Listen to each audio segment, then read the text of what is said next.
Meghan a geriatric mother. The family claims and states that Meghan had a hysterectomy. How can a woman with a hysterectomy be pregnant? And most of all, why did the royal family go along with this? And what's going to happen now that this has come out? This is a punishable crime. This is fraud in the highest levels. Things just got a whole load worse for Meghan Markle because her sister Samantha ain't going anywhere. I do believe because there are no delivery certificates. They painted her as a modern-day Cinderella, but this story didn't glide into place.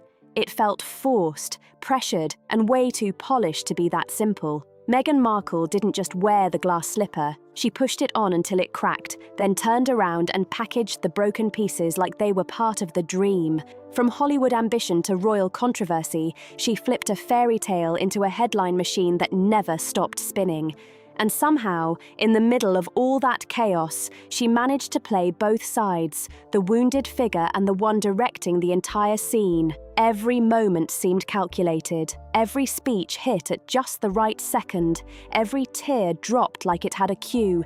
And every private confession somehow made its way into the spotlight exactly when it would hit the hardest. It wasn't just storytelling.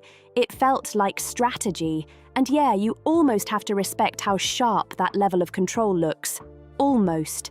Because behind those clean images, those perfectly timed appearances, and that constant royal image, Samantha Markle, the one who's seen it all up close, says there's something much deeper hiding underneath. According to her, this isn't just about image or fame, it's about a secret. Not something small either, but something she claims has been guarded tighter than anything the public has ever questioned. And if that secret ever gets fully exposed, it wouldn't just shake headlines. In my opinion, she would still be a waitress if it wasn't for Dad. Did you make Kate cry? No, the reverse happened. When you have been lied about for a series of years, how hurtful that is. It could flip the entire narrative people think they understand. We're talking about questions surrounding pregnancies, royal identity, and even how certain timelines line up. When Samantha calmly said, people need to look at the timeline, it didn't sound loud, but it hit loud. The internet didn't hesitate for a second. People started digging, comparing, lining things up. And what they found didn't just spark curiosity, it triggered full-blown debate. Because once those dates and details were placed side by side, things didn't look as clean as they once did. And suddenly, what looked picture-perfect started showing small cracks that kept getting harder to ignore. If Samantha's claims hold any weight, then that carefully built image of royal motherhood might not be as natural as it was presented. Instead, it starts to look like something curated, shaped step by step for public consumption. That idea alone was enough to set conversations on fire across every platform imaginable. So yeah, this isn't the version wrapped in soft music and royal smiles. This is the version filled with tension, questions, and details people weren't supposed to focus on. The side of Meghan Markle that wasn't meant to be broken down like this, especially not by someone from her own family circle. And once you start noticing the inconsistencies, it becomes almost impossible to look at the bigger picture the same way again. In most royal narratives, there's always someone labelled as the villain. But Samantha Markle made it clear she's not stepping into that role quietly. For years, she watched everything unfold from a distance. She saw her half-sister rise from a cable TV background to one of the most recognized royal figures in the world. Cameras flashing non-stop, headlines stacking up, and past stories being reshaped in real time. I'm going to quote Tom Bauer by saying, he said, look, we all laughed at Samantha and she was right. And everything she said has come true. This scandal comes as no surprise. Speculation about the children has been simmering for years. Silence everybody and just produce a DNA sample. From the outside, it looked flawless. But according to Samantha, what people saw wasn't the full story. She stayed silent for a long time, longer than most expected, but that silence didn't come from peace. It came from holding back. And eventually, that silence started feeling like something else entirely, something closer to betrayal, because behind all the public messages about compassion, connection, and understanding, Samantha claims there was distance growing quietly in the background. Not just space, but separation. She suggests it wasn't just about stepping away, It felt more like being completely cut off, family ties fading out while the public image kept getting stronger. That's when she finally spoke up. And she didn't come in loud or chaotic. She came in controlled, sharp, and direct. If Meghan can rewrite history, then I'll remind the world what really happened, she said. And just like that, the tone shifted completely. Then she dropped that same line again. People need to look at the timeline. No shouting, no insults, just a statement that carried weight all on its own. At first, some people brushed it off, but curiosity doesn't stay quiet for long. Once people started looking closer, things began stacking up quickly. The timeline, especially around the pregnancies, started raising more and more questions. Dates, public appearances, missing details, and gaps that didn't quite add up the way people expected. Back in October 2018, the announcement came out. Meghan was expecting her first child, just months after the royal wedding. On the surface, it looked like a perfect moment straight out of a storybook. When she said, "I lost my father," we knew that she didn't lose our dad, she iced our father. A doctor has come forward and has absolutely revealed, and you're going to listen to her. She has absolutely revealed and confirmed that Rachel Meghan Markle was never pregnant, never gave birth to any children. Here, the doctor talks about both the children. And listen to what she says. So you tell me to tell you something that maybe a dozen people actually know that's going to come out very soon. Okay. Meghan Markle, the reason why you watch her interviews and she just seems off, she's owned by a pharmaceutical company. The two children that she had, they're not hers. She didn't have them with Harry. And how her and Harry met is that she's a prostitute. But then people started asking simple questions. Where were the usual confirmations? Where were the hospital details? Why were there no visible medical figures stepping forward? For something that big, the lack of detail didn't go unnoticed. And then came those viral clips, the ones showing moments where her baby bump looked like it shifted or folded in ways people didn't expect. Some explained it away as camera angles, fabric movement, or lighting tricks. Others weren't so convinced. Different theories started spreading, and the conversation only got louder. Then came 2021. And once again, the pattern didn't change much. Another pregnancy announcement, another wave of controlled information, and once again, very limited official details early on. No strong hospital presence in the public eye, delays in documentation being widely seen, and appearances that looked carefully managed from every angle. Every public moment felt polished. Every appearance looked planned. It gave off the feeling of something being tightly controlled behind the scenes, like a production keeping everything aligned perfectly with its storyline. And while none of that proves anything on its own, it definitely kept people asking questions. At the same time, older reports began resurfacing online. Claims about past medical procedures started circulating again, with people trying to connect them to the timeline. Nothing confirmed in a solid way, but enough to keep the speculation alive and moving. And when coincidences start stacking one after another, people don't just ignore them. Why have they simply not made an announcement to the fact that all of this speculation about the children's arrival? I think the palace and the machinery of the monarchy needs to take Harry and Meghan more seriously and make sure that Harry and Meghan's antics don't impact the future of the crown. In this case, about whether you think the birth was real, whether you think there was a surrogate, whether you think Meghan was wearing a moon bump, the fact is Harry and Meghan lied. Buckingham Palace lied on their behalf. There was a complete cover-up over the birth of Prince Archie. They start connecting dots, even when the full picture isn't clear. That's exactly what happened here. The more people looked, the more they questioned. And Samantha didn't need to say anything more. She already set everything in motion. But just when things couldn't get more intense, another voice entered the picture. And this time, it didn't come from family. It came from someone completely unknown. A woman identifying herself only as Heir.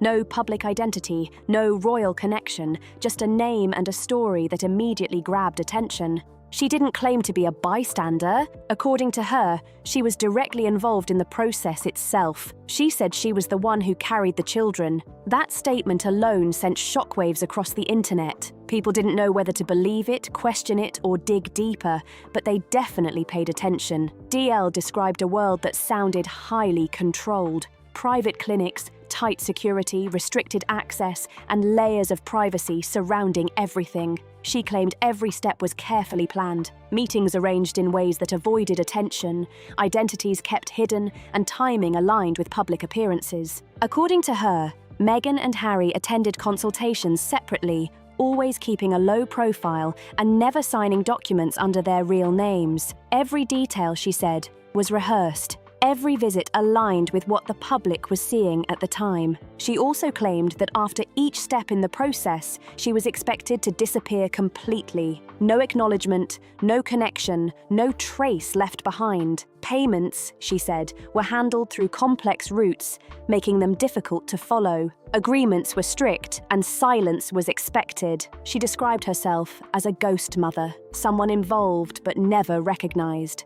Someone present in the process but erased from the public story. And when she finally decided to speak, her words carried emotion that people immediately reacted to. "They treated me like a vessel," she said, "like I didn't exist." That statement alone spread fast, because it didn't just challenge the story, it challenged the entire perception people had built over time. But she didn't stop at just sharing her claims. She said she had proof, and that's where things escalated even more.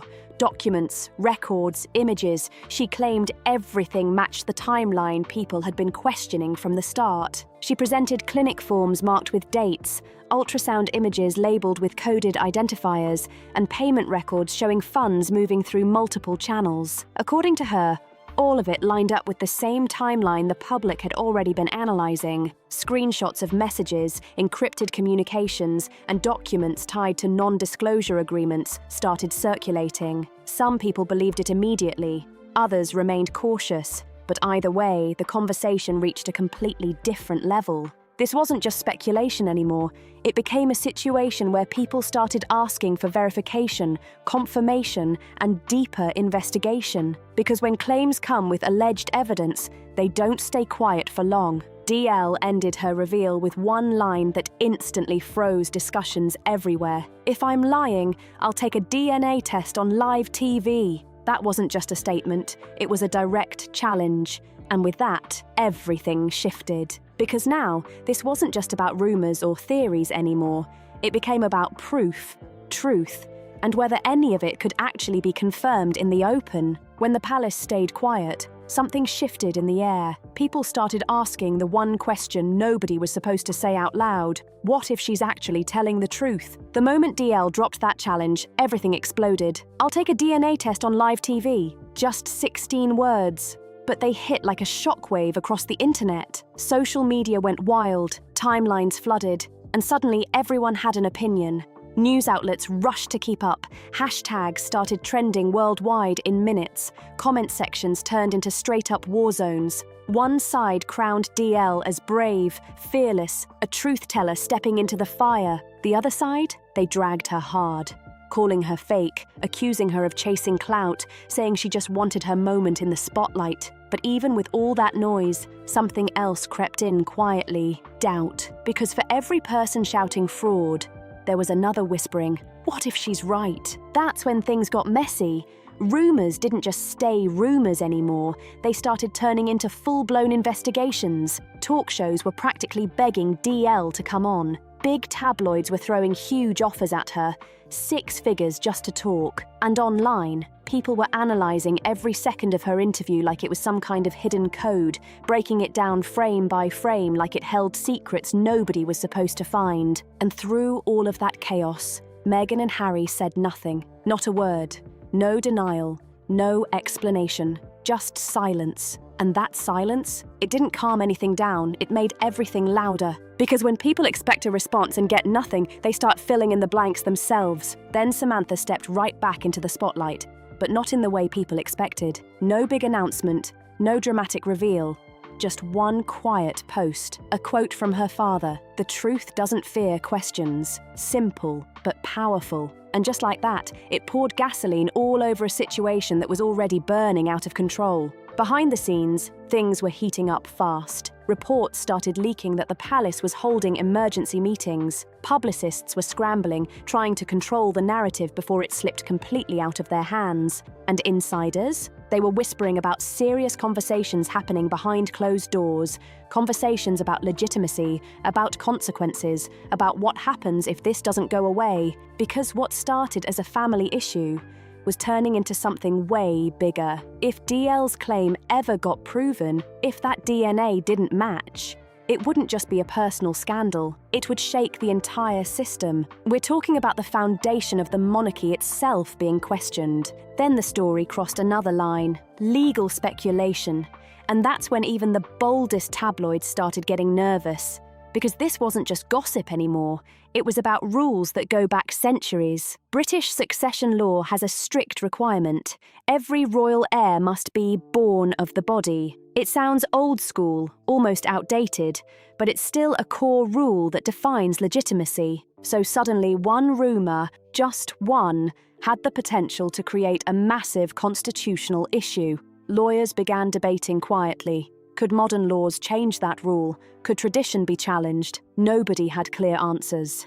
And that uncertainty made everything even more intense. Inside palace walls, it reportedly turned frantic.